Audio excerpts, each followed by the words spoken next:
Hola, muy buenas tardes, Tony. Aquí Aitor desde Burgos, España. Tony, ¿qué tal? ¿Dónde estás?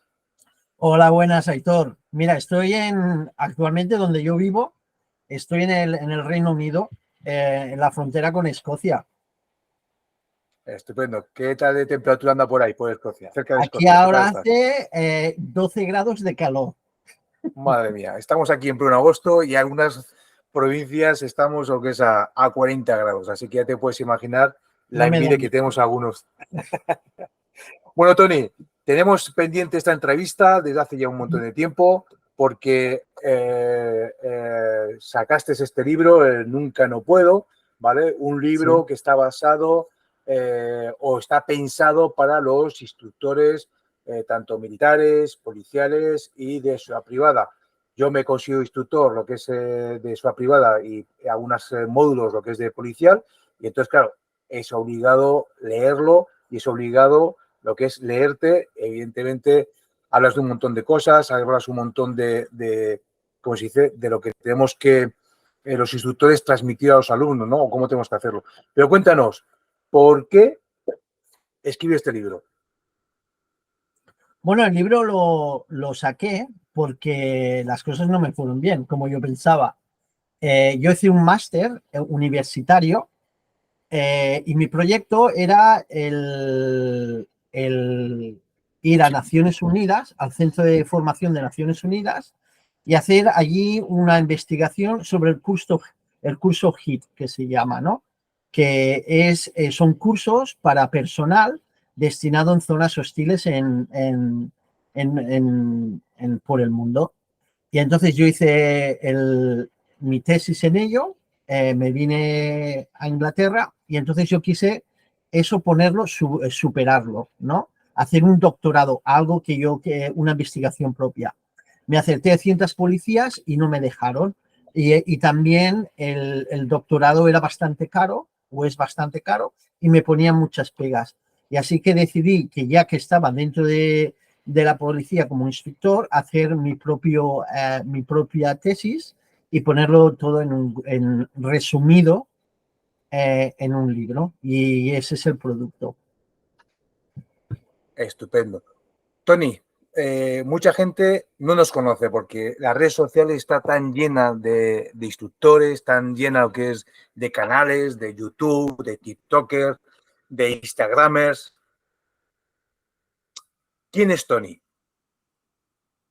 Cuéntanos soy un poquito también? tu biografía. Bueno, pues, ¿qué soy? Pues yo nací en Premià de Mar, que es un pueblo cerca de Barcelona, donde una familia normal de 4 hermanos y mis padres tenían tiendas en mercados.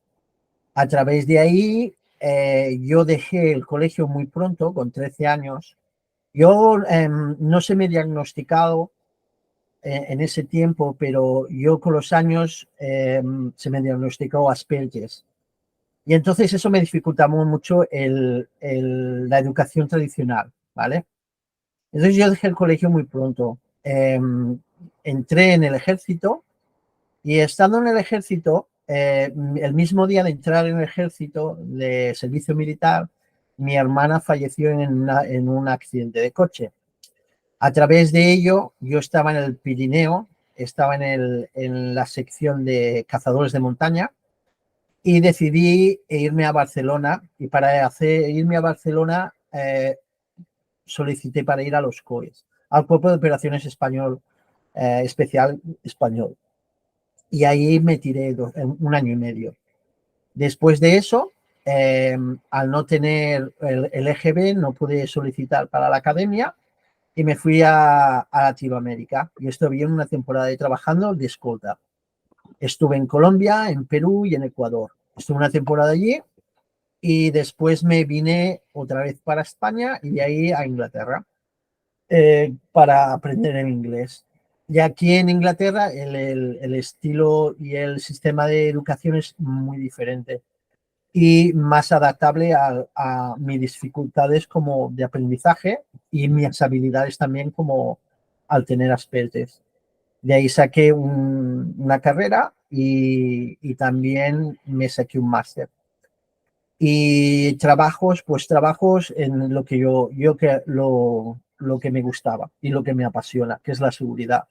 He estado escolta, he estado de seguridad, he estado de encubierto, estuve de portero de discoteca también y también he estado de policía, estuve 5 años dedicado a una universidad de aquí. Y a partir de entonces solicité, siempre siguiéndome, formándome en diversas cosas, en judo verbal, en defensa personal, diferentes artes marciales, todo lo que venga con la policía y lo militar. Y entonces tuve la suerte de entrar como instructor para la policía de aquí, una de las de aquí, hay 3, y actualmente enseño a un promedio de 1.500 policías de diferentes departamentos. Madre mía, vaya pedazo de currículum. Está claro que te lo has currado, como se suele decir. Eso está bien. Oye, tú y yo, que somos prácticamente la misma quinta, somos de los que hemos practicado artes marciales desde muy pequeñitos, desde muy jóvenes, y tenemos inculcada esa disciplina de artes marciales y las disciplinas. Yo, por mi parte, yo fui por la rama lo que es de karate. Con 17 años ya era cinturón negro, de los primeros cinturones negros que había en España. Supongo que tú empezaste con Hapkido, quiero recordar, ¿verdad? Yo empecé con judo en Premia. Con judo. Estuve sí, con judo. Y estuve hasta cinturón marrón. Después lo dejé y me fui al ejército, y en el ejército, en las COES, mi capitán hacía Kyushinkai, que hacía karate. Y allí todo el mundo pues hizo karate, lo que había. Y los manuales de jiu-jitsu tradicional, que es lo que se enseñaba muy antiguamente en el ejército.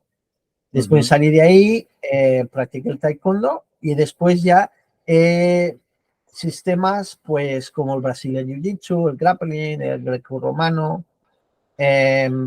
todo no era ya, no eran son sistemas más específicos, sino todo lo que yo pudiera aprender para poder utilizar para enseñar a la policía o en mis puestos específicos. Por ejemplo, cuando yo busco el golpeo, pues busco el golpeo de diferentes enfoques, sea el Wing Chun, sea el Sambo, sea el boxeo, sea diferente. Todo lo que yo pueda, eso adaptarlo a mi trabajo. Eso sí, la que más he estado aprendiendo fue el Hapkido, que es un sistema como Jiu-Jitsu tradicional, pero coreano. Actualmente, a los 52 años, ahora he vuelto a un grupo, estoy en un grupo de Brazilian Jiu-Jitsu y Grappling, que llevo un mes y pico. Está claro que no solamente hay que empezar, sino además tener la disciplina de continuar entrenando. Eso lo tenemos todos claro. Si no, bueno, con la edad uno tiene que hacerlo de una manera diferente, ¿no? Buscas otras cosas diferentes.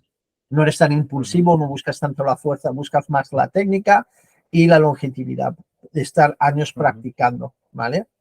Sobre todo lo que sé, porque por la naturaleza del trabajo de seguridad, siempre es lo mismo. La espalda, todo el mundo dice L4, L5, todo el mundo lo sabe. Rodillas, hombros, cuellos, todo eso y sobre todo si son equipos especiales como los geos de aquí, por ejemplo, llevan una cantidad de peso inmensa, que tú los ves a lo mejor muy saludables, pero en cambio todos tienen lesiones, ¿no? Y eso es lo que hay que evitar. Bueno, los que no me conozcan, yo soy Aitor Goicoechea, el director del Centro de Formación Carcayú, aquí lo que es la zona norte de Burgos, lo que es en España, y nos dedicamos a la formación de vigilantes de seguridad, vigilantes explosivos, escoltas, guardas rurales, guardias de caza y guardias de pesca marítimos, así como jefes de seguridad y directores de seguridad. ¿Por qué comento esto? Porque a Tony le conozco ya desde hace un montón de años, llevamos un montón de tiempo que es hablando, charlando, intercambiamos lo que es noticias, intercambiamos lo que es impresiones sobre algunos vídeos que se dan en lo que es en las redes sociales, comentamos muchas actuaciones que hay tanto a nivel policial, a nivel que es de vigente de seguridad, porque al final de todos, un vigente de seguridad, como digo yo, siempre está haciendo una actuación policial. Es decir, las técnicas que utiliza son las mismas que puede utilizar que es un policía, aunque vigente ya no sea autoridad, aquí en España no lo es, por lo menos, aunque no sea que sea autoridad, a la hora de hacer una detención o a la hora de hacer una inmovilización o un control de un sujeto o una persona delincuente, evidentemente se le va a juzgar o se le va a valorar en función de las técnicas que ha podido desarrollar, ¿no? Entonces, esta colaboración que tenemos entre Tony y yo desde hace ya un montón de tiempo, evidentemente ha llevado a esta entrevista tan deseada por ambos y que vamos a publicar lo que es en todas las redes sociales para que todos podáis verla y repetirla cuando queráis. Vale.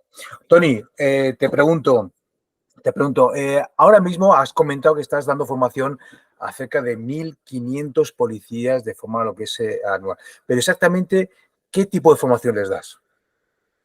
Bueno, yo hay diferentes formaciones.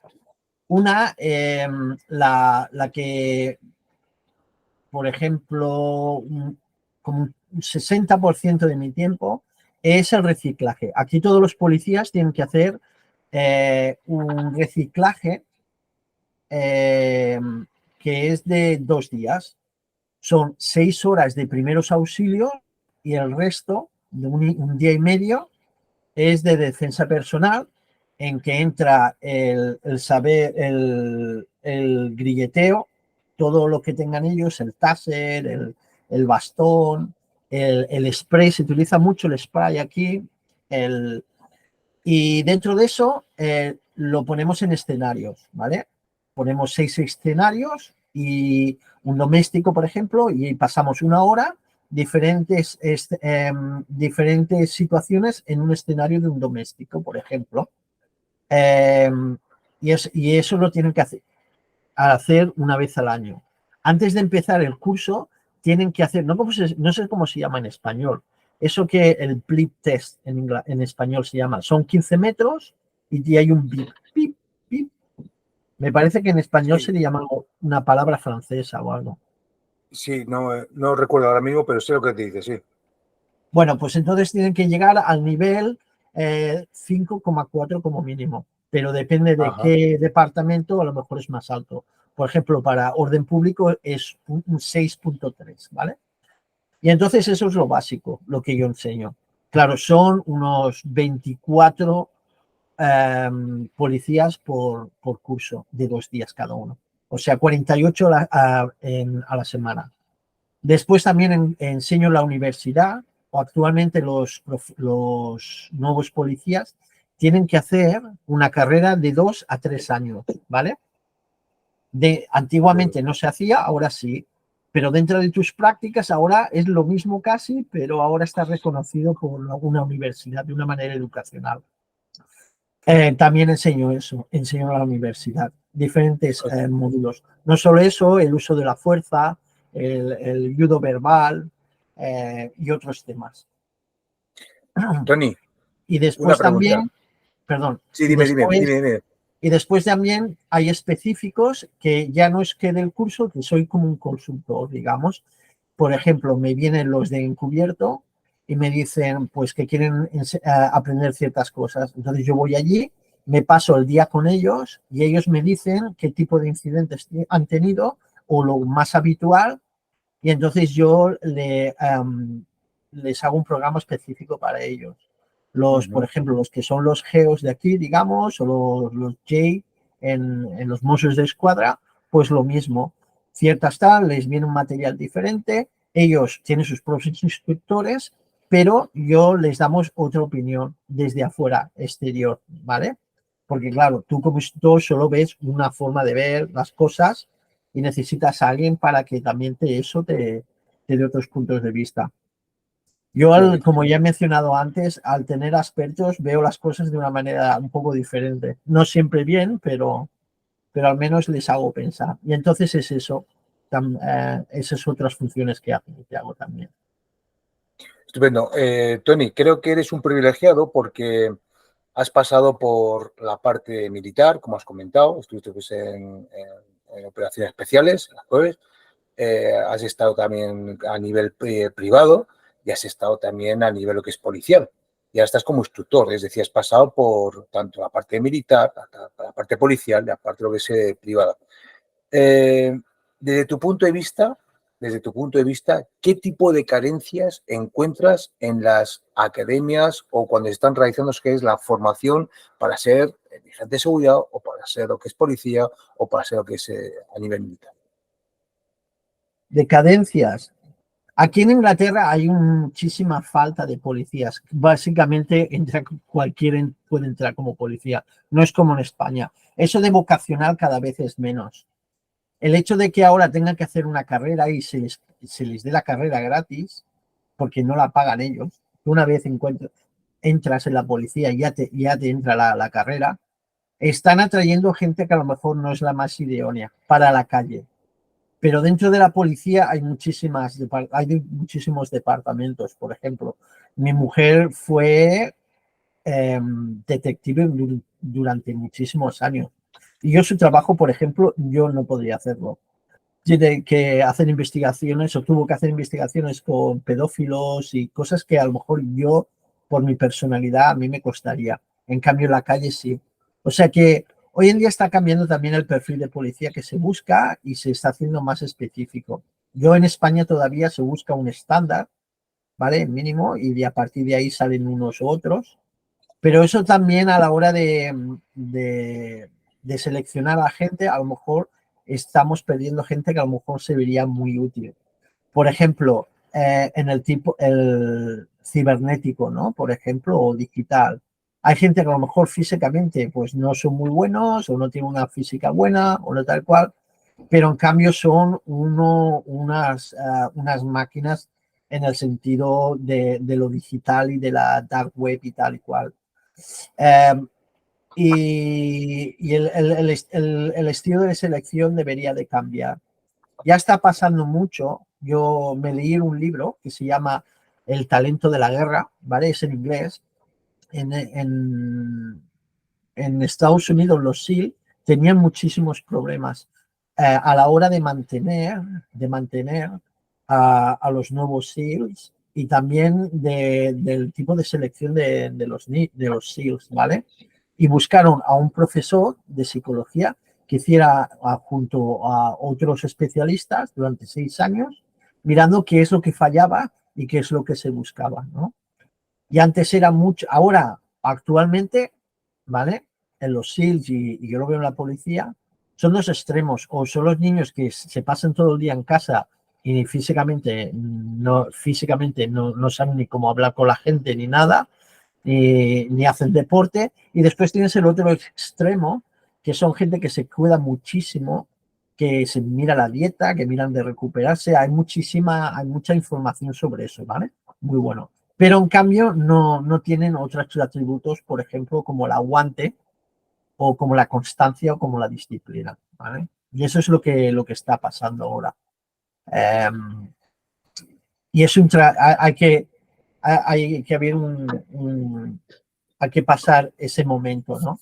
El COVID también ha afectado muchísimo a la hora de la selección. Por ejemplo, habían críos de 20 años, aquí hasta los 18 años no pueden beber. De los 18 hasta los 21 no habían estado nunca en un bar, en un pub de aquí, por ejemplo. Y a mí digo, ¿cómo? Y yo tenía que enseñarles un escenario donde entraban en un pub. Dice, yo es que nunca he estado. Me he tirado 3 años de los 18 a los 21 que todo estaba cerrado y no podía. O sea que el COVID también ha afectado mucho a la nueva generación de policías, a los más jóvenes. Aprovechando este último comentario que acabas de hacer, evidentemente hay que, por tu libro, evidentemente está pensado para los instructores, está pensado en cómo generar lo que es formación a los instructores, sabiendo que lo que un instructor está transmitiendo, cómo lo está transmitiendo, lo que está enseñando, cómo lo está enseñando, las técnicas que está enseñando, evidentemente va a haber una diferencia entre crear un profesional de la seguridad, ¿vale? O crear lo que es uno más. Evidentemente hay que evolucionar lo que es la formación. Curiosamente, lo que acabas de comentar, el tema de la formación en escenarios. Y aquí tienes un capítulo, el capítulo de análisis de un escenario individual, ¿vale? Unos últimos capítulos que aparece en tu libro, en Sí. donde precisamente das importancia a generar entrenamientos basados en escenarios pseudo-reales, controlados, ¿vale? Donde luego el instructor puede evaluar las técnicas que previamente ha aprendido con ese alumno. Esto ya lo hacíamos algunos, lo que es ya en 2005, 2006, 2007, ya lo hacíamos, pero ahora creo que a través de tu libro se va a transmitir esto. Cuéntanos, ¿cuál es tu experiencia a la hora de generar escenarios o cómo se comporta o cómo ves tú esta evolución formativa de un tatami normal y corriente a un escenario pseudo real? Bueno, váyate. ¿Cuántos tenemos de tiempo? Bueno, aquí mira, yo en el ejército, igual que tú que estuvieses en la Legión, yo cuando hacíamos combate en población, nos íbamos al Pirineo, a un pueblo que estaba abandonado, y hacemos allí diferentes ejercicios. En casas, que eran casas, que parecía una casa, que se olía que era una casa, que podías sentir que era una casa, ¿vale? Claro, entonces vinieron el tema de salud laboral. Y entonces dice, no, no, no, esto no podemos hacer.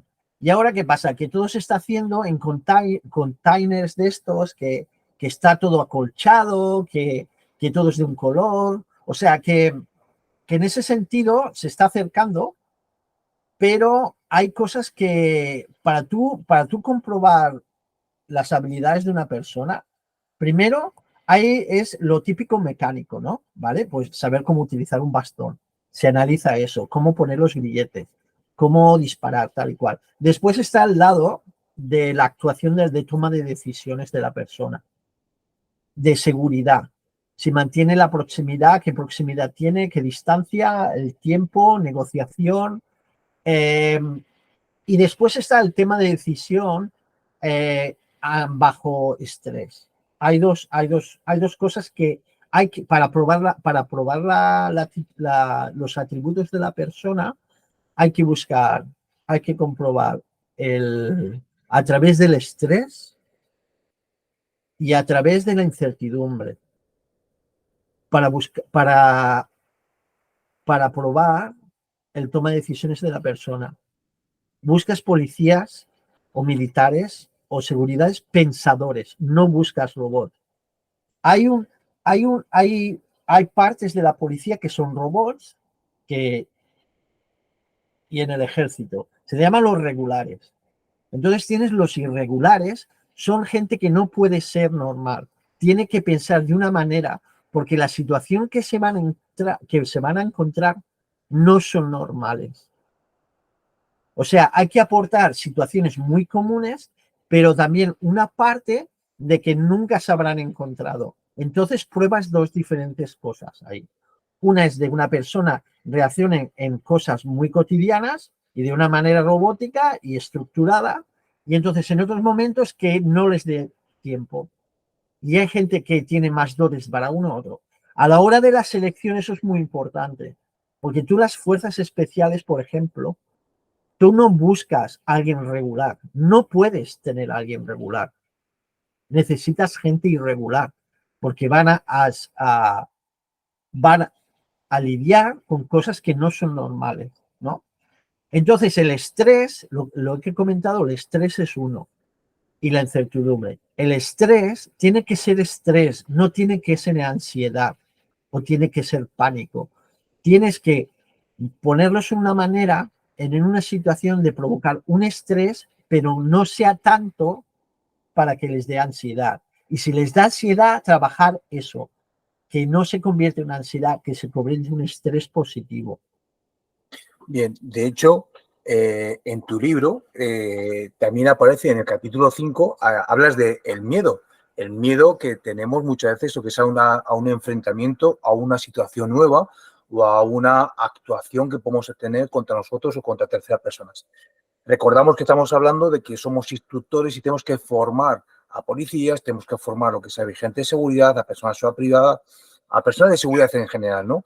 Que Sí. se van a tener que enfrentar en 0, es decir, va a pasar de una actuación normal a una actuación de máximo estrés o de máximo miedo, por decirlo así, porque se va a enfrentar a algo desconocido, porque tiene que atravesar el umbral de una puerta, tiene que atravesar un portal, tiene que subir unas escaleras, porque han avisado que en un piso se está produciendo una pelea, pero no sabe exactamente qué tipo de pelea. Evidentemente existe lo que es un miedo a qué es lo que me voy a encontrar. Eso lo tenemos todos claro. Y el instructor, desde mi punto de vista, y por eso te quiero hacer la pregunta ahora, ¿verdad?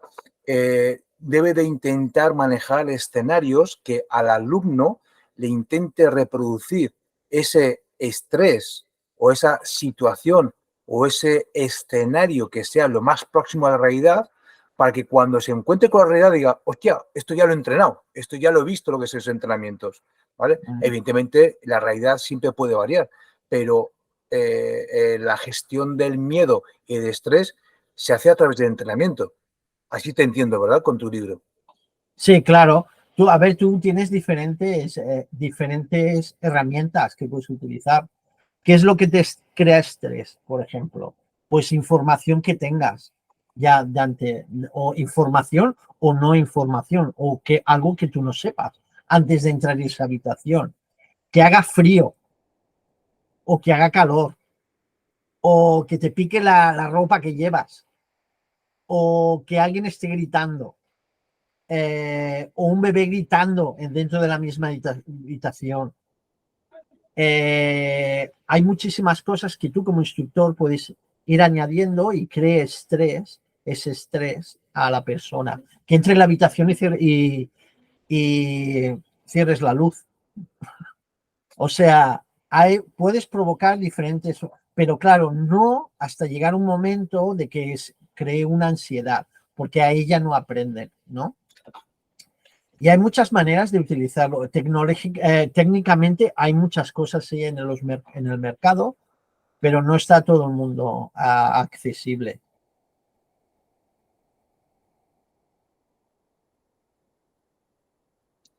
Tony, desde tu Dime. punto de vista, esta gente, estos jóvenes que quieren ser policías, que quieren dedicarse a lo que es a la seguridad, ¿qué recomendación le darías? Es decir, ponte en tu lugar hace unos cuantos años ya, cuando eras más joven, ¿qué te hubiese gustado oír por parte de un adulto con alguien que tenga experiencia en seguridad? ¿Qué te hubiese gustado oír?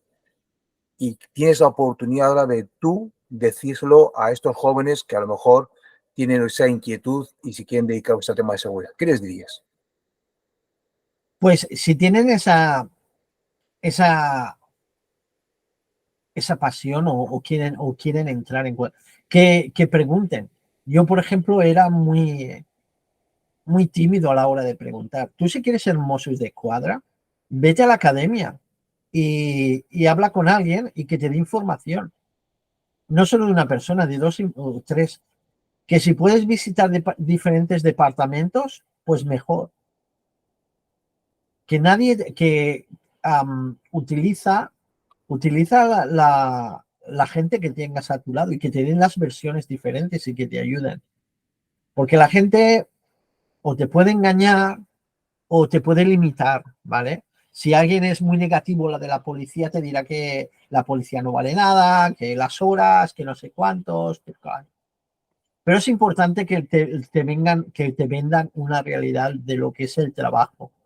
Yo, por ejemplo, aquí en Inglaterra, yo fui para un departamento específico para policía y a mí me mintieron, a la gente más joven, pues sí, decían que sí, que podías pasar toda tu carrera solo hablando con la gente, que utilizando el judo verbal o la comunicación táctica, que nunca habían tenido que utilizar las manos, poner las manos encima de nadie, el cual, que eso era mentira, o sea, estaban dando una realidad que no es.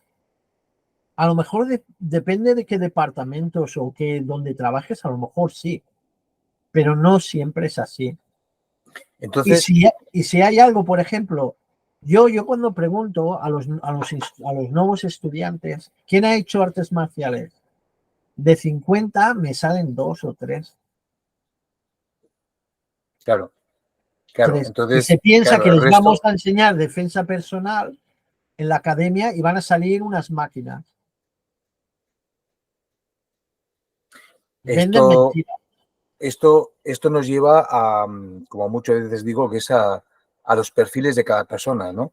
Como tú estás diciendo, además creo que durante la entrevista estás comentando, uno puede ser policía, pues si le gusta ser policía o quiere vocación de policía, evidentemente hay diferentes departamentos dentro de la policía que se pueden adaptar perfectamente lo que es a tu perfil como persona. Es decir, si eres más un carácter de investigador, pues puedes ir pues, más tipo de detective o más de criminología, por ejemplo. Si eres alguien más cañero, podría decir, por esto de que las artes marciales te han inculcado una disciplina y no tienes ese miedo que es al enfrentamiento, puede ser un cuerpo que es de más de choque, evidentemente, ¿vale? O de patrulla ciudadana, o el tema de reconocimientos, o el tema lo que es de escolta, ¿no? Por ejemplo, yo recuerdo, ahora permíteme que meta un poquito lo que es de mi persona, yo recuerdo que yo siempre he querido estar pues, en seguridad y mi familia siempre me ha atado muy en corto porque recuerda que los años 80, 90 y 2000 era la época dura de ETA aquí en el País Vasco y a mí me dijeron para ser de los primeros escoltas de la primera promoción, lo que es de los Erchainas, para ser la escolta de Gaicochea, el Lehendakari que teníamos entonces, y mi familia me echó para atrás. Luego quise ser policía nacional, como mi primo Eduardo Puig, que luego murió en un atentado, y también me echaron lo que es para atrás.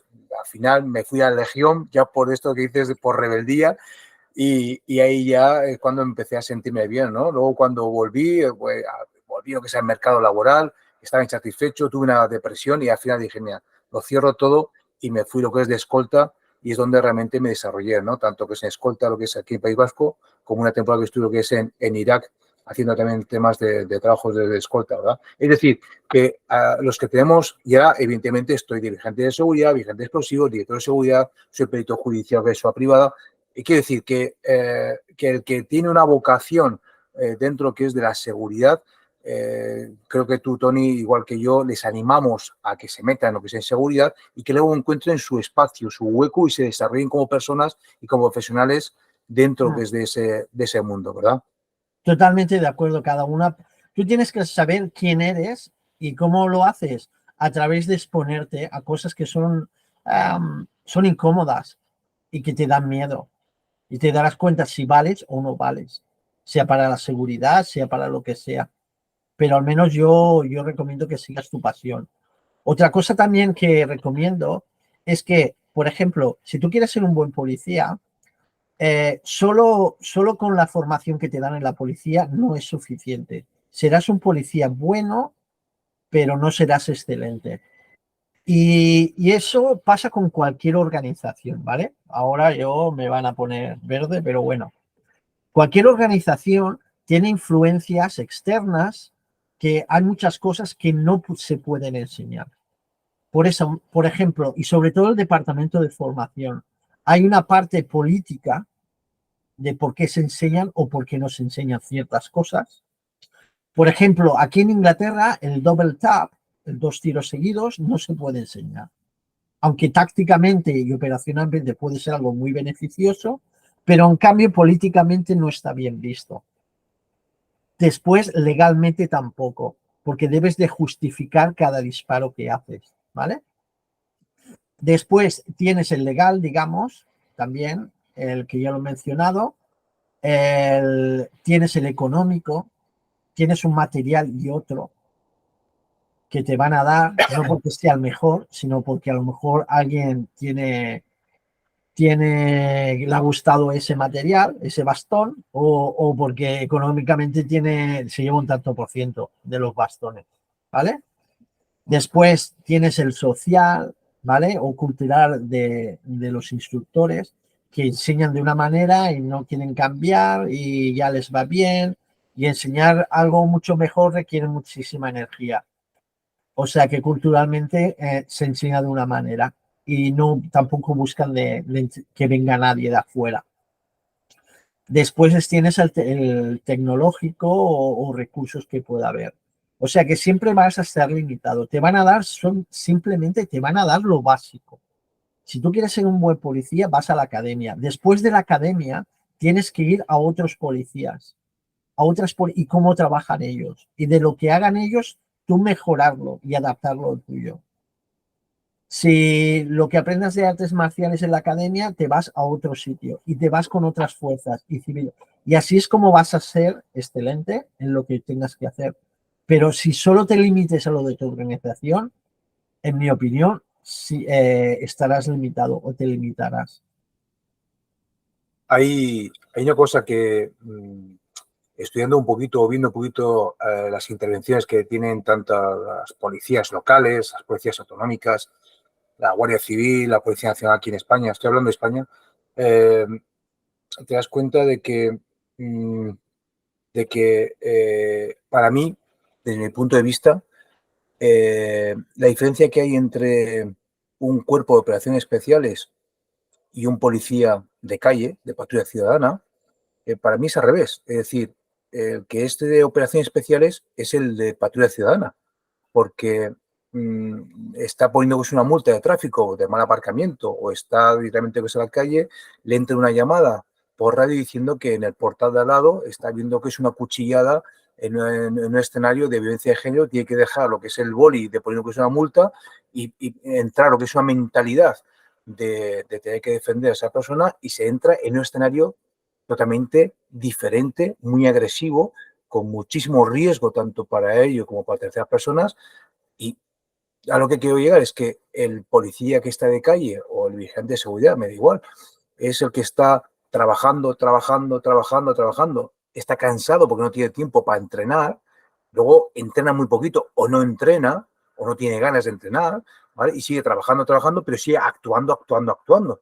Mientras que los policías de élite, por decirlo así, los mandos de operaciones especiales o ya a estos grupos policiales, entrenan, actúan, descansan, entrenan, actúan, descansan. Entonces, claro, hay una gran diferencia entre las situaciones de riesgo, evidentemente, pero para mí, desde mi punto de vista, el que es una persona especial es ese que pasa de un escenario muy sencillito y que lo puede controlar a un escenario de máxima agresividad, que es en cuestión de segundos.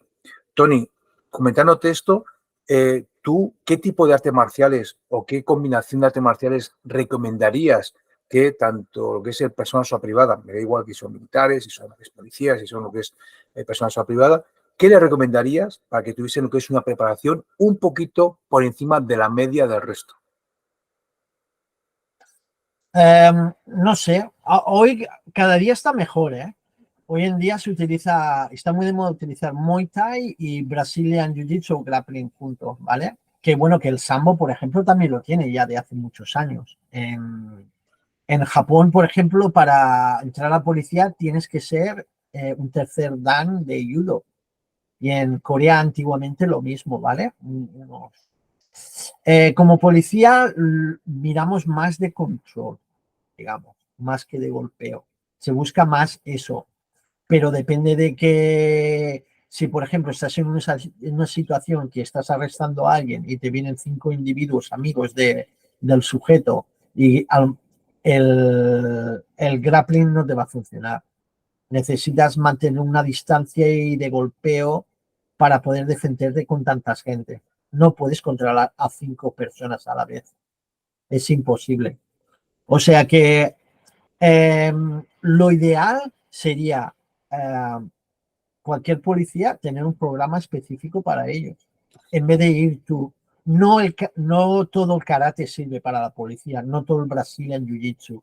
Tú no puedes ir haciendo mataleones a la gente, ¿vale? Aunque se utilice. ¿Se puede utilizar el mataleón? Claro que sí. Sí, siempre que lo puedas justificar, ¿vale? Pero haz lo que te guste. Haz lo que te guste. Hay gente que aquí hace rugby y a la hora de plaquear a alguien, a tirar al suelo, pues ya tienen suficiente. Tiene que ser brutal recibir un placaje de un Pues jugador de aquí rugby. los de rugby, yo los Tiene que veo. ser brutal. Te coge un placaje, te tira a alguien cae al suelo, se quedan sin aire, se quedan fastidiados y con eso ya les sirve para poner las platillas, las esposas, ¿no? O sea que, pero ya depende de cada uno. Por ejemplo, los de encubierto aquí no pueden llevar nada de armas, ni grilletes, ni nada, no llevan nada.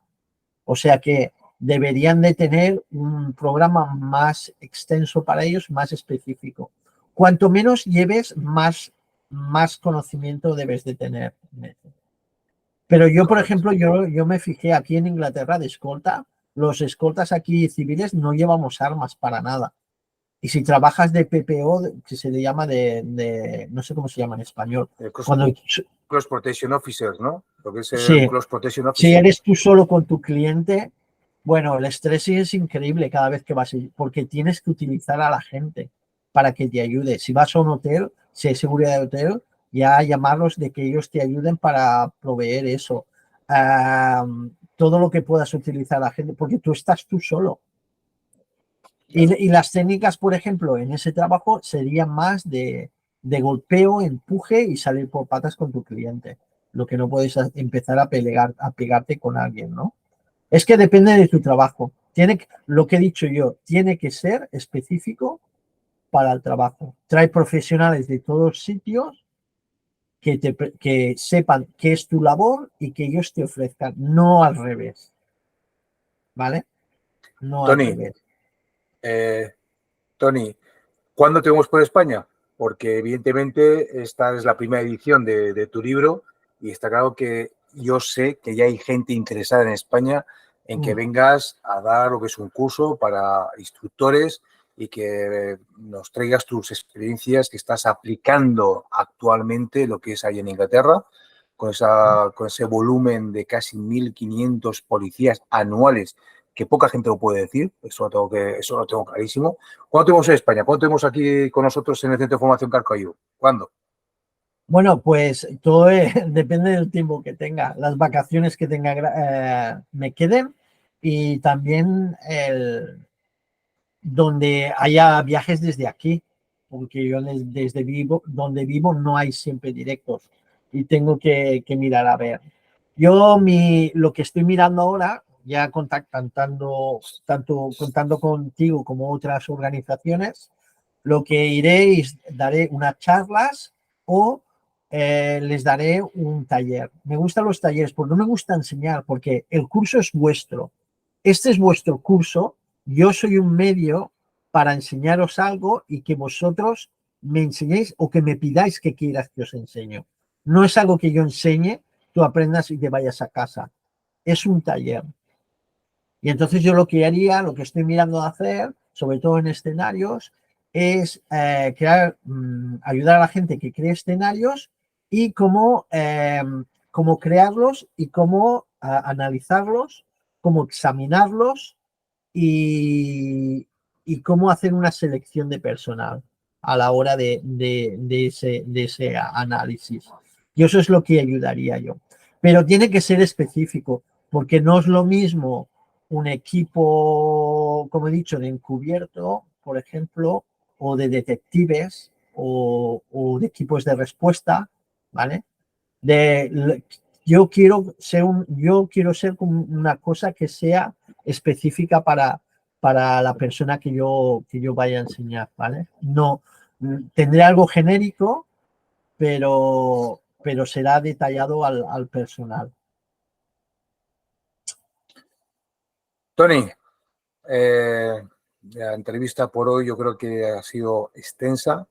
Creo que lo vamos a colgar lo que es en todas nuestras redes sociales, también lo que son las tuyas, tanto Facebook, Instagram, TikTok.